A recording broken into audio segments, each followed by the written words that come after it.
Dito sa Calamba, sa lalawigan ng Laguna, isinilang si Jose Rizal noong ika-19 ng Hunyo, 1861. Mahal na pambansang bayani ang kanyang bayang sinilangan. Ang bayan ng Calamba ay sakop dati ng isang asyendang pag-aari una ng mga Heswita mula 1759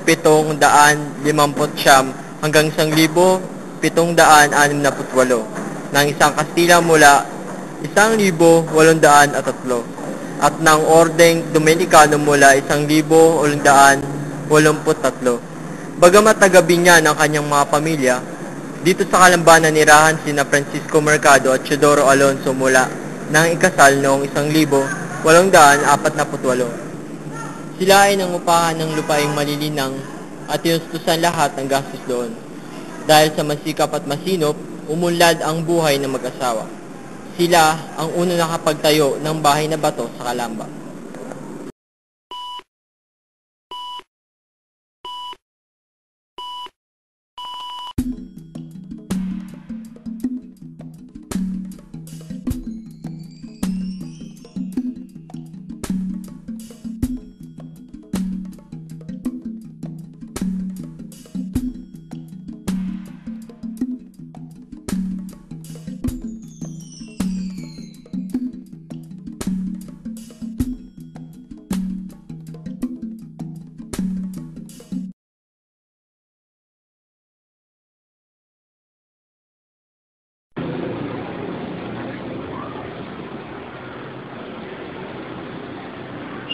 State yan sa Baptist Parish.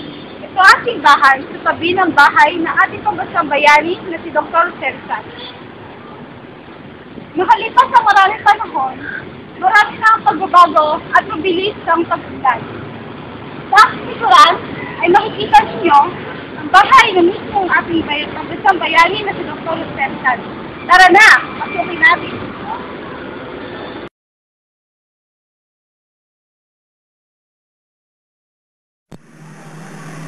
Makikita sa larawan ang orihinal na bahay ni Jose Rizal. Alam ba ninyo na nasira ang orihinal na bahay na sinilangan ni Jose Rizal? At alam ba ninyo na naipagaya at naipatayo ang isang katulad ring bahay sa pamamagitan ng tulong ng ambag ng mga batang mag-aaral?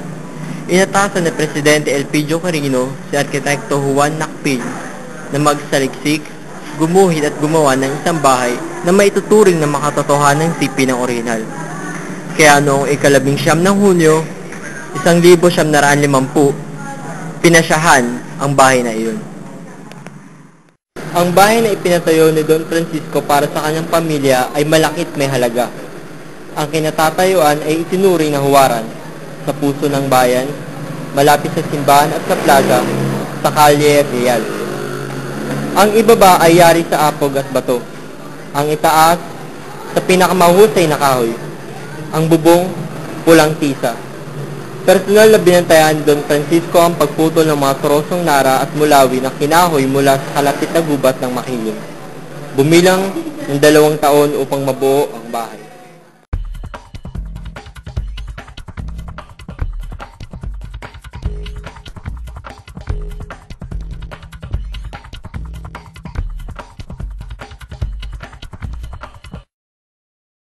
Dapat tayo ngayon sa loob ng bahay ng San. Ano kaya ang pwede natin makita? Halina ang ating pagpapit.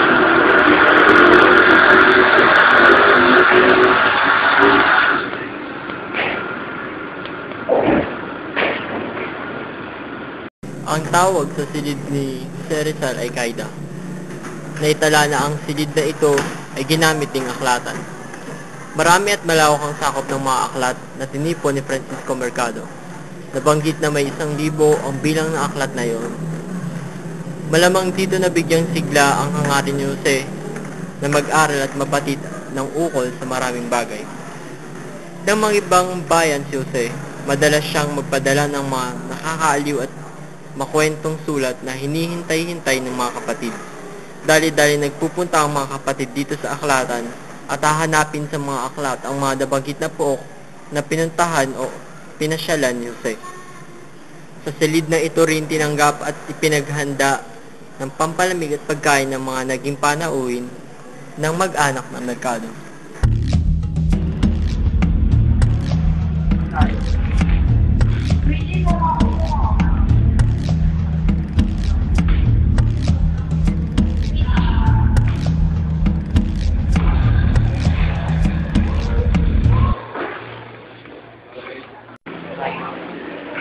Palagay na ganito ako ng alis sa tulugan na pinagpisada ng magkakapatid na Pasyano at Jose.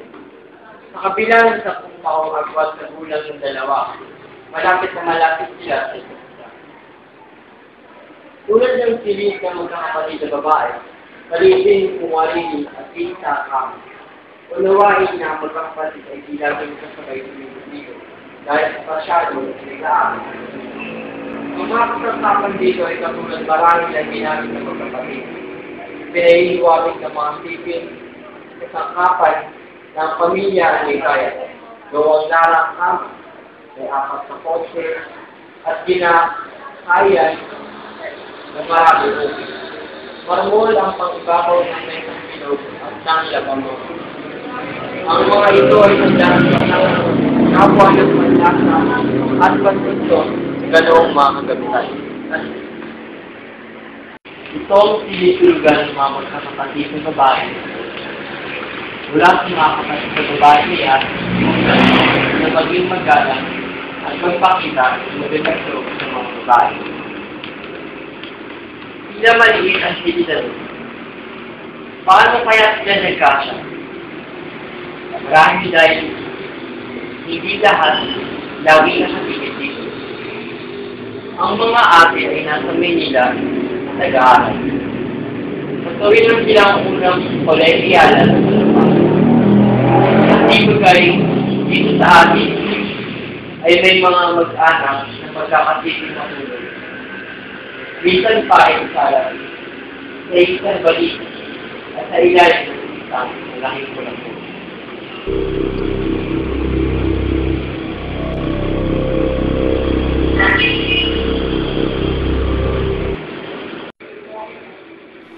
Narito na tayo sa sala.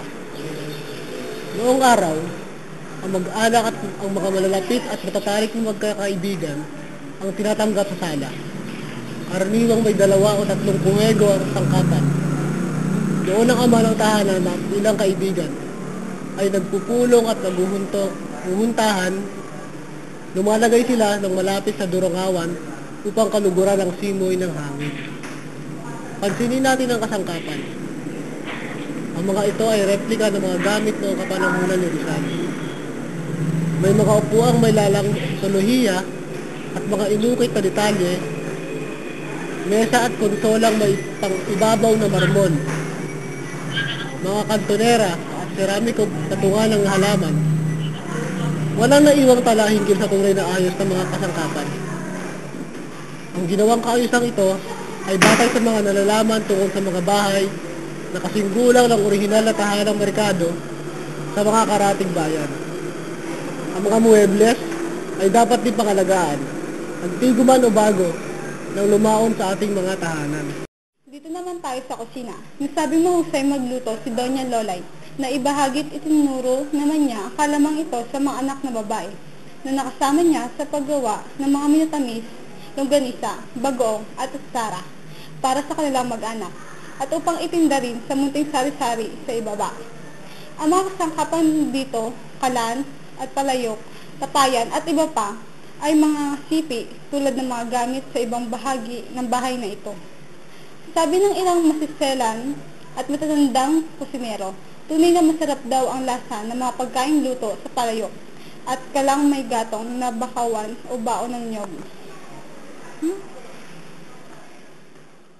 Ang tawag sa silid kainan noong panahon ni Jose Rizal ay komedor, salitang hiniram sa wikang Kastila. Maaalala ninyo na noong mga araw na iyon, may mga Pilipinong nakapagsasalita ng Kastila, halimbawa ang pamilyang Mercado. Iginagalang ng Pilipino ang hapag sa pamamagitan ng magandang asal sa pagkain.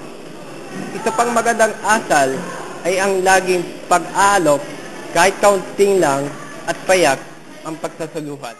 Kabilang sa mga bagay na matatagpuan sa bahay ni Rizal ay isang medalyon na gumugunita sa ika-50 taong anibersaryo ng pabaril sa kanya. Larawan ni Rizal nakuha ni Ginoong T. Nepomuceno, mga sininsilyo at medalya ni Rizal, maging ang mga barya kung saan ang kanyang mukha ay nakalarawan.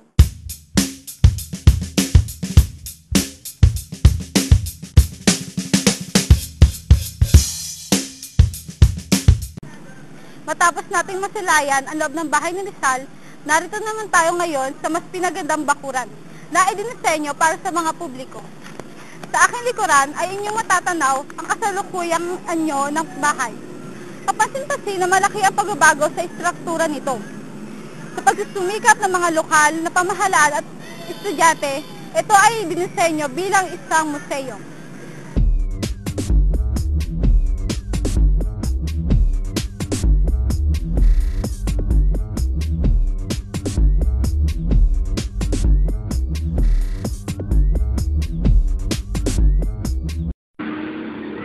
At inyo pong silayan ang aming ang dokumentasyon sa bahay ni Rizal. Maraming salamat.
Matapos natin masilayan ang loob ng bahay ni Rizal, narito naman tayo ngayon sa mas pinagandang bakuran na idinisenyo para sa publiko. Sa aking likuran ay makikita ang kasalukuyang anyo ng bahay. Kapansin-pansin ang malaking pagbabago ng istruktura ng tahanan. Dahil sa pagsisikap ng mga lokal na pamahalaan at mga estudyante. Ginaan ba yun? Go! Matapos natin masilayan ang loob ng bahay ni Rizal, narito naman tayo ngayon sa mas pinagandang ng kanilang bakuran. Ulit! Matapos natin masilayan ang loob ng bahay ni Rizal, narito tayo ngayon sa kanilang mas pinagandang bakuran na ikisenyo para kasi naman kahit sa... Oh, hindi ko na tayo! Tapos tayo ngayon sa loob ng bahay ni Rizal. Ano nga ba ang ating pwedeng tuklasin? Halika! Ano nga ba?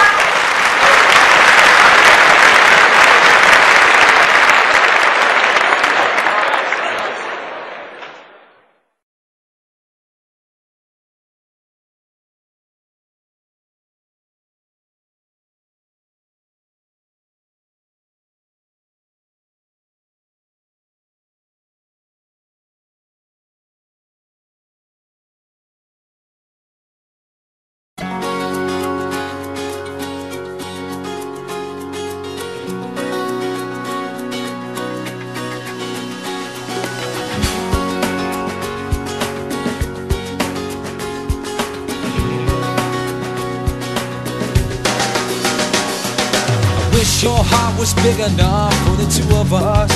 I sure would mind. I forgot the bottom line.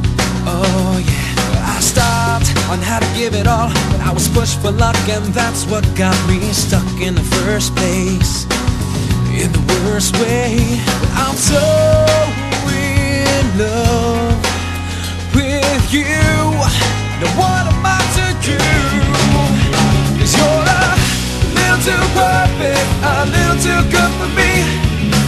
I ain't saying I'm troubled with troubles that should knock me on my feet. A little too perfect, a little too good for me.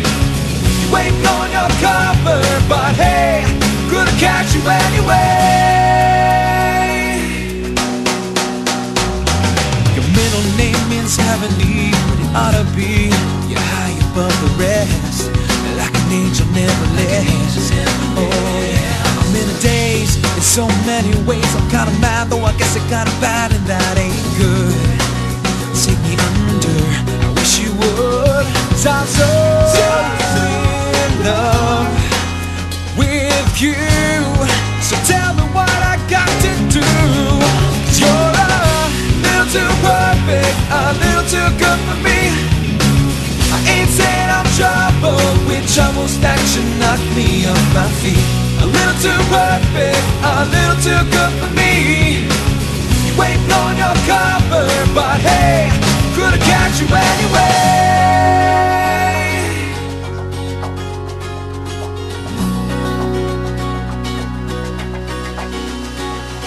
I wish your heart was big enough for the two of us.